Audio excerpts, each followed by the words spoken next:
네, 여러분 안녕하십니까? 기팔공 경영학 문제풀이 과정의 조여은입니다. 여러분들 오늘은요 465번부터 한번 들어가 보도록 하겠습니다. 이제 거의 뭐 마케팅이 끝이 나 가는 것 같은데 여러분 조금만 더 우리 힘내서 한번 마무리 한번 해봅시다. 저도 얼마 남았나 한번 봤어요. 아, 많아요, 진짜. 와, 이거 800문제 진짜 많은 것 같습니다. 이게 800문제가 다가 아니죠, 여러분. 800문제 끝나고 나면 그다음 뒤쪽에 또 모의고사가 또 있어요. 아, 진짜 많은 것 같아요. 저도 강사 생활을 짧게 하진 않았거든요. 근데 이런 예상 문제들을 만들어서 다 풀어본 건 저도 이번이 진짜 처음인 것 같습니다. 정말 장난이 아닌 것 같아요. 자, 그래도 열심히 한번 해보겠습니다. 465번 한번 들어가 보죠. 죄송합니다. 자, 마케팅 기능을 상적 유통 기능과 물적 유통 기능과 조성 기능으로 구분할 때 물적 유통 기능과 가장 관련이 깊은 것은 무엇입니까? 라고 했습니다. 자, 여러분 한 번만 살짝 한번 해봅시다. 우리가 유통 기능을 총 세 가지로 구분할 수 있습니다. 자, 여기다 한번 정리해 볼게요. 뭐 아마 우리 거기에 잘 적혀 있긴 한데 그래도 한번 정리해 봅시다. 자, 유통 기능을 총 세 가지로 우리는 구분을 할 수 있는데요. 한번 볼게요. 자, 유통 기능을 크게 구분하면요. 첫 번째 여기 있는 뭡니까? 물적 유통 기능. 물적 유통 기능. 그 다음 두 번째 뭐 있습니까? 상적 유통 기능. 마지막으로 뭐가 있습니까? 조성 기능. 그러니까 우리 마케팅에서 유통 기능은 이렇게 세 가지로 볼 수가 있습니다. 자, 이 각각의 기능이 뭘 말하는 건지 한번 봅시다. 우선 물적 유통 기능은요, 시간 효용 창조 기능과 장소 효용 창조 기능 두 가지를 갖고 있어요. 시간 효용 창조 기능과 장소 효용 창조 기능. 두 번째 상적 유통 기능은요, 소유권 효용 강조 기능이 있고요. 그 다음에 조성 기능은요, 금융 기능과 위험 부담 기능을 갖고 있습니다. 그러면 봅시다. 거기서 지금 물적 유통 기능의 시간 효용 창조 기능과 장소 효용 창조 기능, 상적 유통 기능은 소유권 효용 창조 기능, 마지막으로 조성 기능은 금융 기능과 위험 부담 기능이 있으니까 결국 여러분 우리가 묻는 게 물적 유통 기능이잖아요. 그렇죠? 그럼 뭐예요? 시간 효용 창조 기능과 장소 효용 창조 기능이 되겠네요. 그러니까 정답은 A와 E가 되니까 정답 몇 번? 정답은 3번이 되겠네요. 자, 금융 기능은 뭡니까? 이거는 조성. 그 다음에 위험 부담 기능도 역시 뭡니까? 이것도 조성. 소유권 효용 창조 기능은 뭐예요? 요거는 상적. 이렇게 되겠네. 그렇죠? 됐네요. 이렇게 싹 한번 정리하면 깔끔하네요. 좋아요. 자, 465번까지 됐고요. 466번 한번 보겠습니다. 자, 제조업체가 유통업자를 이용하게 되는 이유로 가장 적절하지 않은 것. 제조업자가 자신들이 직접 유통해도 되는데 중간상을 이용하는 거. 왜 이용하는가 그거죠. 그게 틀린 거. 1번. 총 거래수가 증가하게 되어 거래의 경제성을 달성할 수 있다. 바로 틀렸네요. 총 거래수가 중간상을 이용을 하면 그 제조업자가 직접적으로 소비자를 만나지 않아도 되기 때문에 총 거래수는 어떻게 됩니까? 그렇죠. 감소하겠죠. 감소. 그러니까 훨씬 자신들의 제조와 관련된 핵심 기능만 좀 열심히 하면 되고 그리고 나머지는 전부 다 외주 줘버리면 되니까. 그렇죠? 그러니까 훨씬 총 거래수를 감소할 수 있을 거 아니에요. 그렇죠? 그러니까 정답은 1번이 되겠습니다. 자, 나머지도 맞는 거 한번 볼게요. 소비자가 원하는 시간에 제품을 구매할 수 있도록 생산 시점과 소비 시점의 불일치를 감소시킬 수 있다. 그렇죠? 제조업자가 생산을 해놔도 그거를 미리미리 뭡니까? 유통업체한테 재고로 쌓아놓으면 얼마든지 소비자들이 가까운 곳에서 이런 중간 대리상들을 통해서 자신들의 소비가 가능하기 때문에 이 두 개의 불일치를 감소시킬 수 있겠죠. 3번. 소비자가 원하는 장소에서 제품을 구매할 수 있도록 생산 장소와 소비 장소의 불일치를 감소시킬 수 있다. 그렇죠? 예를 들어서 제조업자가 만약에 자신들의 사업장 근처에서만 판매를 한다면 소비자는 그걸 구매하기 위해서 거기까지 가야 되는데 그러지 않아도 된다는 거죠. 그렇죠? 4번에 유통업자가 제조업체를 대신하여 판매, 재고 부담 등의 마케팅 기능을 수행할 수 있다. 그렇죠. 유통업자한테 위탁한 거니까. 5번, 유통업자가 제조업체를 대신하여 거래 촉진 기능 등을 수행할 수 있다. 그렇죠. 시장의 여러 가지 정보 기능들을 그렇죠. 줄 수가 있습니다. 그렇죠. 정답은 1번이 되겠네요. 좋아요. 자, 467번 들어가 보겠습니다. 신제품 가격 결정 방법 중 초기 고가 전략. 여러분 초기 고가 전략, 스키밍 전략 이제 계속 많이 했으니까 잘 알죠. 뭡니까? 선 고가. 그다음 뭐가 돼요? 후저가죠. 오케이. 이거잖아. 그치? 그러니까 이거 채택하기 어려운 경우 한번 해봅시다. 1번 수요의 가격 탄력성이 높은 경우 바로 답 나오네요. 정답 몇 번? 1번. 여러분 수요의 가격 탄력성이 높다라는 건 뭐냐? 가격이 변화할 때 수요가 얼마만큼 변하냐는 건데 수요의 가격 탄력성이 높다라는 건 가격이 조금 변했을 때 수요가 크게 변한다라는 거예요. 크게. 그러니까 가격 탄력성이 높다라는 건 가격을 조금만 올려도 사람들의 소비가 와장창 줄어들기 때문에 이런 경우에는 처음에 고가를 주면 소비가 너무 많이 크게 줄어드니까 오히려 손실이 되는 거죠. 이럴 때는 뭡니까? 시장 침투 가격이 적당하겠네요. 그렇죠? 정답 몇 번? 1번이 되겠습니다. 어이구, 1번. 오케이. 자, 나머지도 맞는 거 한번 봅시다. 생산 및 마케팅 비용이 높은 경우에는 그렇죠. 당연히 초창기에 내가 들어간 비용이 많으니까 선고가하는 거 맞겠죠? 두 번째, 경쟁자 시장 진입이 어려운 경우에는 일정 시간 동안 내가 그 시장에서 독점할 수 있으니까 오케이, 충분히 가능하고요. 4번에 독보적인 기술력이 있으면 제품 차별력이 가능하니까 선고가가 가능하죠. 애플. 애플, 그쵸? 예. 뭐, 몇 개 안 되는 그 감성. 아, 그게 참 대단한 것 같아요. 어쨌든. 5번, 제품의 혁신성이 큰 경우. 이거 뭐죠? 애플. 아, 저는 개인적으로 좀 애플을 별로 안 좋아해서. 예, 저는 별로 안 좋아해서. 저는 그냥 삼성 거 좋아합니다. 삼성 거. 저는 흔히 이런 말 많이 하죠. 애플을 추종하는 사람들을 앱등이, 그 다음에 삼성 거를 좋아하는 사람을 삼엽충이라고 하죠. 저는 둘 중에 뭐 하나를 굳이 꼽으라면 삼엽충에 좀 가깝지 않을까 싶습니다. 그냥 저는 좀 이 사용이 좀 편한 게 좋더라고요. 근데 애플은 너무 이제 폐쇄 생태계다 보니까 그게 조금 호환이 안 되니까 조금 힘들긴 하더라고요. 예, 그래요. 그래서 제가 이런 얘기를 했더니 어떤 학생 하나가 쌤 그러면 애플을 쭉 다 사면 돼요. 하는데 그러고 싶진 않아요. 그래요. 어쨌든 467번의 정답은 1번이 되겠습니다. 됐어요. 좋아요. 468번. 제품 판매에 있어서 소매, 도매, 정보로 나누는 기준. 이거 뭡니까? 고객별이죠. 간단하네 이거는. 정답 2번.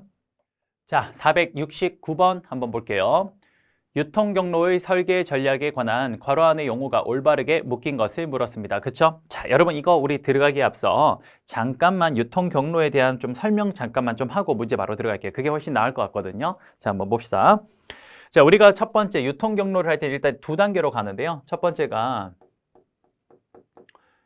유통을 하는 데 있어서 우리가 소매 점포수를 몇 개를 할 것인가 그걸 약간 유식한 말로 유통 커버리지 결정이라고 합니다.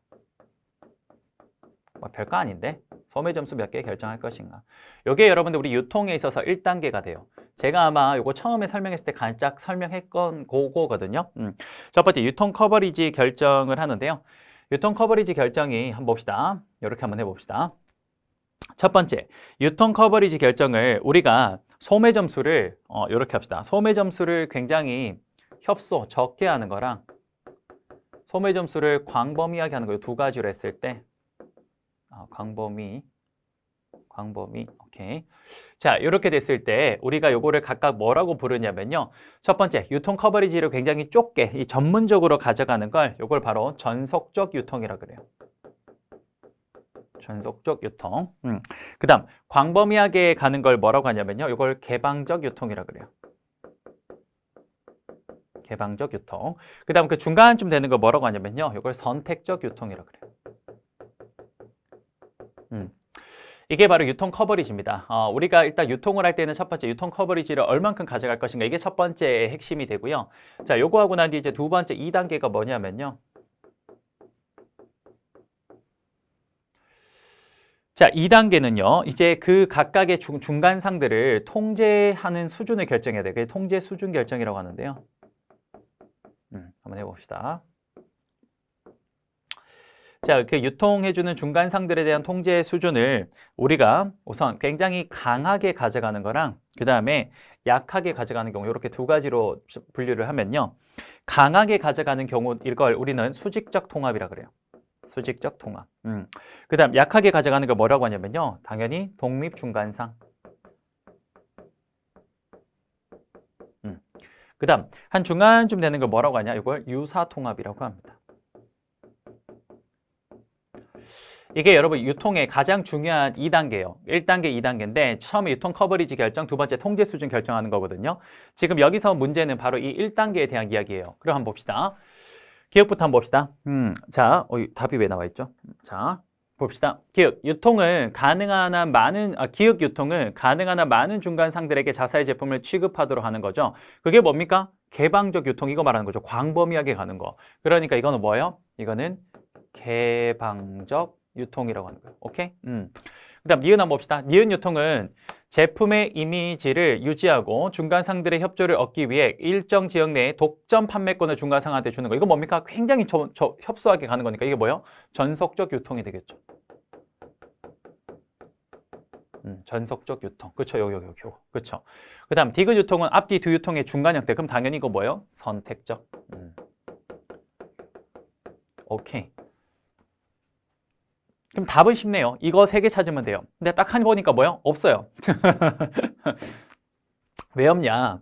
집약적 유통, 우리가 개방적 유통을 집약적 유통이라고도 표현을 합니다. 그래서 이거 하나 체크하자고요. 사실 이것 때문에 한 거예요. 그래서 정답은 몇 번입니까? 2번이 되겠네요. 개방적, 집약적 유통, 그 다음에 전속적 유통, 선택적 유통 이렇게 보시면 됩니다. 오케이? 좋아요. 자, 이렇게 해서 유통 한번 정리했고요. 그 다음에 470 봅시다. 자, 촉진 믹스 활동에 해당하지 않는 거 뭡니까? 광고, PR, 그 다음 또 뭡니까? 판촉, 그 다음에 인적 판매. 아닌 거 뭡니까? 바로 나오네요. 개방적 유통. 이건 유통이죠, 유통. 471번. 어린이 식품을 생산하여 판매하는 A사가 A라는 브랜드를 가지고 전국에 10개 어린이집을 열려고 한다. 어허, 여러분 어린이 식품이라는 카테고리에서 어린이집이라는 완전히 다른 카테고리로 브랜드를 어떻게 합니까? 익스텐션 한 거네요. 그렇죠? 이건 뭐가 돼요? 카테고리 확장, 한글말로 범주 확장이라고 합니다. 정답 5번. 많이 했죠? 472번 한번 봅시다. 472번. 이거는 했던 거고. 그렇죠? 다 설명했던 거. 자, 472번. 제품 유통 의사결정에 필요한 내용에 관한 설명 중 가장 옳지 않은 것은 자, 틀린 거 물었습니다. 그렇죠? 자, 볼게요. 1번. 중간상의 자질에 관한 문제나 유통 마진의 크기에 관한 문제 등으로 경로 구성원들 사이에 발생하는 갈등을 목표 불일치에 의한 수직적 갈등이라고 할 수 있다. 그렇죠? 이걸 바로 우리 뭐라고 합니까? 수직적 갈등이라고 이야기를 하죠. 중간상의 자질이나 문제 혹은 유통 마진 크기에 대해서 경로 구성원들 사이에 이게 마찰이 발생을 합니다. 그걸 우리는 뭐라고 하냐? 수직적 갈등이라고 이야기를 많이 해요. 왜? 이게 흘러가는 유통 단계에서 마찰이다 보니까요. 그렇죠? 두 번째 봅시다. 두 번째, 물적 유통의 목표는 고객 만족을 극대화할 수 있도록 적절한 상품을 적시적소에 최소 비용으로 배달하는 것이다. 그렇죠? 이건 뭐 정확하게 물적 유통에 대한 목표 맞네요. 3번 선택적 유통 경로는 이거 했죠? 앞쪽에서 선택적 유통 경로. 소비자들에게 제품의 노출을 선택적으로 제한함으로써 제품의 명성을 어느 정도 유지하면서 적정 수준의 판매량을 확보하고자 할 거다. 그렇죠? 선택적 유통 경로 아까 뭐였습니까? 아까 했잖아. 그렇죠? 여기 선택적 유통 경로. 협소와 광범위의 중간쯤이니까 당연히 적절한 걸 추구하는 거겠죠. 그렇죠? 그러니까 선택적 유통 경로는 노출을 선택적으로 제한하는 거죠. 유통 경로를 한 중간쯤 가져가는 거니까 3번 더 받겠네요.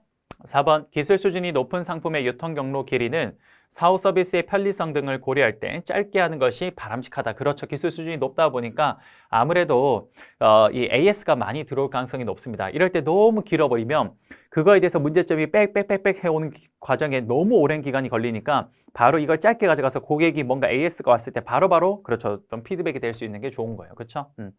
5번에 한번 봅시다. 경로 형태 선택 시에 판매원을 이용한 직접 판매는 대리상을 이용한 판매에 비해서 매출량에 비례해서 늘어나는 변동비는 비교적 많으나 고정비는 상대적으로 적다는 점을 고려해야 된다. 반대죠, 반대. 판매원을 직접 사용을 하면 대리상을 사용하는 것보다 변동비는 비교적 적습니다. 적고 반면 고정비는 상대적으로 적은 게 아니라 높다라고 볼 수 있습니다. 맞습니까?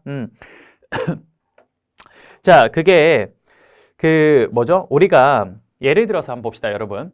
여기서 보면 대리상을 이용을 해요. 그럼 대리상을 이용한다라는 건 우리가 말 그대로 외주를 주는 거죠. 그럼 봐봐. 매출량에 비례해서 늘어나는 변동비를 봐요. 대리상 같은 경우는 많이 위탁을 시키면 시킬수록 그 위탁하는 것마다 어떻게 해야 됩니까? 그렇죠. 돈을 많이 줘야 돼. 그렇지만 우리 판매원은 그 사람들한테는 월급을 주는 걸로 끝이기 때문에 아무리 많이 팔아도 그 금액이 끝인 거예요. 그러니까 판매원한테 우리가 판매를 할 때는 비례비, 여기 보면 변동비는 적죠. 변동비는 오히려 적고 대신에 월급을 고정적으로 줘야 되니까 고정비는 높아요. 반면 대리상은 이게 반대일 겁니다. 많이 판매가 될수록 위탁을 많이 해야 되니까 변동비는 올라가고 반면 고정비는 작겠죠. 그렇죠. 거기다 월급을 주는 건 아니니까요. 그래서 정답은 5번이 틀린 말이 되겠네요. 됐습니까?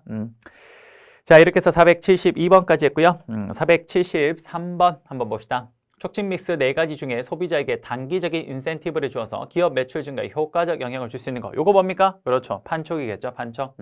우리가 소비자가 구매하려는 그 시점에 가장 효과적인 판매 촉진 수단이 바로 이 판촉입니다. 그렇죠? 오케이, 됐고요. 그 다음에 474번 한번 들어가 보죠. 474번. 촉진 믹스에 관한 설명으로 가장 적절하지 않은 것을 물었습니다. 봅시다. 1번. 광고의 궁극적인 목표는 잠재 고객으로 하여금 상품을 구매하게 만드는 것이나 구매와 관련된 지표 자체를 광고의 목표로 삼는 것은 바람직하지 않다. 그렇죠. 왜?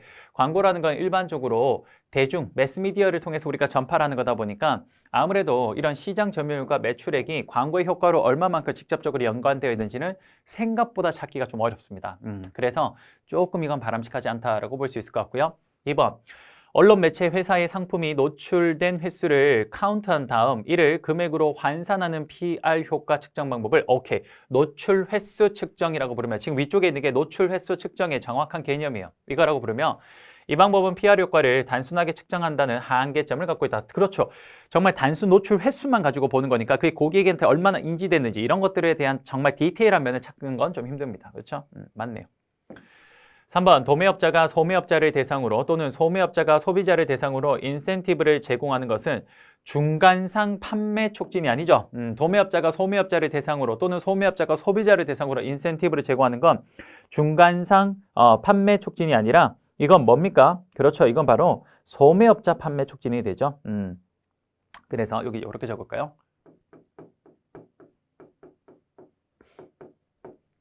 소매업자 판매 촉진.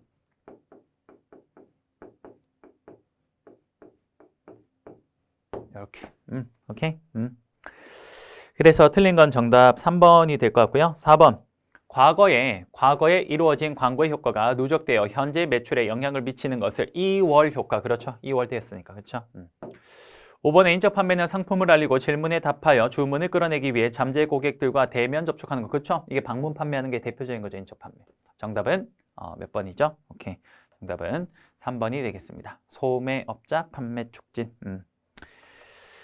자, 475번 촉진 믹스 개발 및 관리에 대한 설명 중 옳지 않은 것은 틀린 거 물었습니다. 보겠습니다. 자, 1번 광고는 많은 사람들에게 빠른 전달은 가능하나 인적 판매에 비해서 설득력이 떨어진다고 볼 수 있다. 당연하죠. 방문 판매하는 인적 판매에 비해서 불특정 다수한테 전달하는 광고는 당연히 설득력은 훨씬 떨어질 겁니다. 2번 푸시 전략이란 유통경로 구성원들을 대상으로 그렇습니다. 푸시 밀어내는 거죠. 가서 좀 해와 이런 식으로 인적 판매 등을 활용하는 거다. 맞죠? 3번에 촉진 메시지 구조를 결정할 경우 일면적 주장보다 양면적 주장이 더 효과적이다. 일반적으로는 일면적 주장이 훨씬 효과적입니다. 하지만 양면적 주장이 효과적인 경우는요. 회사의 단점을 소비자들이 많이 아는 경우에는요. 그때는 오히려 우리 회사의 단점도 인정을 하면서 그럼에도 불구하고 우리 회사의 장점 이런 것들이 많습니다. 라고 하는 게 효과적일 수 있어요. 그래서 틀린 게 되겠습니다. 정답은 3번이 되겠네요. 일면적 주장이란 건 뭐냐? 여러분 어려운 거 아니에요. 뭐냐면 일면적 주장이란 건 메시지를 전달을 할 때 우리 회사의 장점만 전달하는 게 그게 일면적 주장이에요. 양면적 주장은 우리 회사의 단점과 장점을 같이 전달하는 겁니다. 여러분 우리가 일반적으로 메시지 광고나 이런 거 전달할 때 다 당연히 회사의 장점만 이야기하죠. 장점만. 그렇죠? 왜냐? 당연히 그게 더 중요하고 그게 더 효과적이니까요. 근데 간혹 우리 회사의 어떤 단점을 고객들이 많이 알고 있을 때는 그걸 인정하면서 동시에 우리 회사 장점도 이야기하는 이런 양면적 메시지 전달도 생각보다 효과적이라는 거죠. 하지만 그게 더 효과적이라고 말했기 때문에 틀린 겁니다. 이해되십니까? 4번에 산업재를 판매하는 기업은 촉진 활동을 인적 판매에 의존하는 경향이 크다. 그렇죠. 산업재라는 거 앞에서 한번 했죠.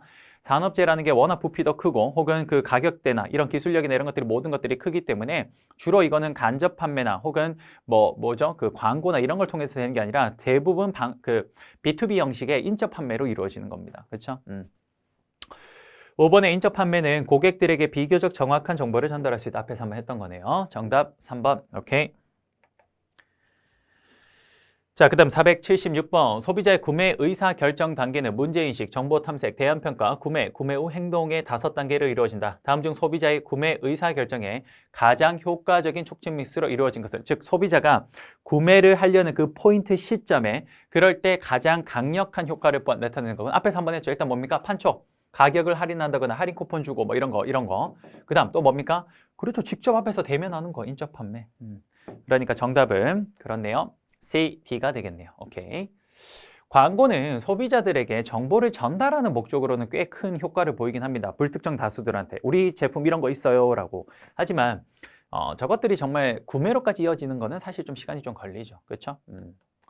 477번. 자, 마케팅 커뮤니케이션에 관한 다음의 설명 중 옳지 않은 것은, 자, 틀린 거 물었습니다. 자, 보도록 할게요. 첫 번째, 판매를 목적으로 휴대폰이나 인터넷을 통해서 커뮤니케이션 하는 것은 뭐다? 다이렉트 마케팅, 직접 마케팅이라고 합니다. 그렇죠? 휴대폰이나 특히 인터넷, 그리고 팩스 이런 것들 활용하는 거예요. 이런 거.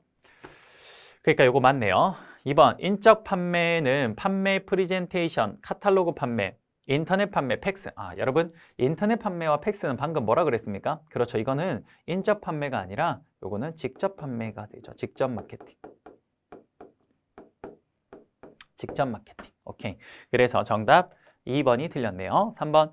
커뮤니케이션 모델에서 잡음이란 계획하지 않았던 커뮤니케이션 과정상의 왜곡을 말한다. 그렇죠. 상대방과 나와의 의사소통을 하는 과정에서 예를 들어서 갑자기 매체가 딱 끊어진다거나 혹은 그 중간에 어떤 소리 같은 것들이 들어와서 우리의 어떤 소리 전달을 서로 간의 의사소통을 방해하는 것들을 전체를 우리는 노이즈 혹은 잡음이라고 이야기를 합니다. 오케이, 맞네요. 자, 4번. 마케팅 커뮤니케이션 과정은 표적 고객과 자사 및 자사 제품 간의 모든 잠재적 상호작용을 검토하는 것에서 출발한다. 그렇죠. 그 일정의 제반적인 모든 것들의 의사소통을 말합니다. 촉진 예산 결정 기준의 하나인 지불 능력 기준법은 촉진이 매출에 미치는 영향을 완전히 무시하는 방법이다. 그렇죠. 맞네요. 정답은 몇 번? 2번이 되겠습니다. 오케이. 됐어요. 477번까지 한번 정리를 했고요. 478번, 마케팅 믹스의 촉진 활동에 해당하지 않는 것은 뭡니까? 그렇죠. 고객의 구전이 되겠네요. 479번, 광고와 관련된 다음 설명 중 옳지 않은 거를 물었습니다. 옳지 않은 거.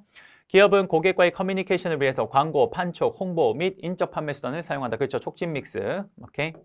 효과적인 광고는 먼저 광고의 대상과 목표를 선정하고요. 그렇죠? 메시지의 작성, 광고 매체의 선정, 마지막으로 광고 성과를 측정하는 과정을 거친다. 광고의 그렇네요. 전달 방법에 해당되네요. 3번, 광고의 메시지를 작성할 때 크리에이티브 개념을 결정해야 하는데 크리에이티브 개념이란 한마디로 광고의 테마를 말한다. 그렇죠? 이걸 크리에이티브 개념이라고 이야기합니다. 광고의 테마. 4번 봅시다. 광고는 인적 판매나 판매 촉진에 비하여 인지 효과는 매우 낮지만 행동 단계에 이를수록 그 효과는 증가한다. 반대죠, 반대. 인적 판매나 판매 촉진에 비해서 인지 효과는 매우 높은 편입니다. 높은 편이에요. 하지만 행동 단계에 이르러서 그 효과는 어떻습니까? 굉장히 낮습니다. 오히려 행동 단계, 여러분 여기서 행동 단계라는 게 뭡니까? 구매. 구매 시점에는 뭐가 아까 저 좋다고 아까 했어요. 좀 전에 인적 판매나 판매 촉진. 오히려 정보 전달 쪽, 인지 효과라는 게 뭡니까? 정보 전달을 말하죠. 그때 광고가 오히려 더 좋다라는 겁니다. 그렇죠? 5번의 광고는 한정된 정보만을 제공할 수 있다는 단점이 있다. 정확하네요. 15초, 30초 안에 전달해야 되니까요. 자, 이렇게 해서 우선 여기까지 했고요. 480번 또 한번 들어가 보겠습니다. 자, 480번. 자, 480번이랑 481번은 그냥 시사 상식 같은 거예요. 그래서 그냥 가볍게 보면 됩니다. 처음에 주요한 부분을 노출하지 않고 소비자의 호기심을 자극한 후 시간이 지날수록 서서히 모습을 드러내는 광고. 이거 뭐라 그럽니까? 티저 광고라고 하죠. 티저 광고. 그래서 티저 광고 보시면 됩니다. 뭐 처음에 요만큼만 나왔다. 그 다음에 쭉 이렇게 나오는 거죠. 호기심을 계속 자극하는 거. 우리 티저라 그러죠. 티저. 그다음 481번 영화나 드라마상에서 특정한 상품을 노출시키거나 사용 상황을 보여줌으로써 광고 효과를 도모하는 광고 기법 뭡니까? PPL, 간접 광고. 그래서 3번. 뭐 이런 건 그냥 가볍게 보시면 될 것 같습니다. 제가 말씀드렸죠. 상식을 그 경영학의 그 탈을 쓴 상식들이 꽤 많다고. 그런 문제들이 이런 것들이죠, 사실은. 그렇죠? 사실 그 여러분들 우리가 그 보면 그 드라마나 뭐 예능에서 PPL 장난 아닌 거 혹시 아십니까? 여러분들 진짜 대놓고 하는 PPL도 있긴 합니다만 생각보다 아닌 척하면서 나온 것들이 정말 많아요, 정말. 예. 특히나 정말 심했던 것 중에 하나가 나 혼자 산다. 예. 거기는 정말 많이 나오더라고요. 예. 아닌 척하면서 엄청 많이 나오더라고요. 오케이. 자, 이게 됐고요. 482번. 구매 시점의 광고에 대한 설명으로 옳지 않은 거를 물었습니다. 옳지 않은 거. 1번, 충동 구매가 이루어지는 경우에 효과적이다. 그렇죠. 충동 구매가 이루어질 때 그때 한 방 딱 때려줬을 때 야, 네가 네 그 결정이 맞아 이러면서 확신 주는 거니까 굉장히 효과적입니다. 2번, 신문, 잡지 등의 지면을 통해 개인에게 하는 광고이다. 이건 구매 시점의 광고가 아니라 뭡니까? 그건 일반적인 광고죠. 구매 시점 광고는요. 소비자가 구매 시점에 결정할 수 있게 주로 포스터나 현수막, 진열대 등을 이용하는 것입니다. 그래서 이건 일반적인 광고라서 틀렸습니다. 정답 2번. 벽면 장식물이나 포스터, 간판 맞죠? 아까 방금 이야기한 거. 점포 내 소비자가 구매 결정할 수 있도록 소구하는 광고. 역시 진열대 이런 걸 통해서. 마지막 5번에 판매 시점 광고. 오케이. 그래서 point of purchase advertising이라고 이야기를 하죠. 구매 시점 광고는 다른 말로 판매 시점 광고라고도 한다. 오케이. 정답 2번. 483번. 라저스가 이야기한 혁신의 수용과 확산 모형에서 신제품을 수용하는 소비자 분포 비율이 옳지 않은 것은 이야기했습니다. 제가 앞쪽에서 한번 했죠. 앞쪽에서 그때 혁신자, 조기 수용자, 정기, 후기, 최후 수용자 요 순서인데 그 각각의 퍼센테이지도 외워달라고 그랬죠. 다 맞는데 조기 수용자 가격이 몇 프로 돼 있어요? 16%. 아니요. 조기 수용자는 13.5%가 됩니다. 그래서 정답은 2번이 되겠네요.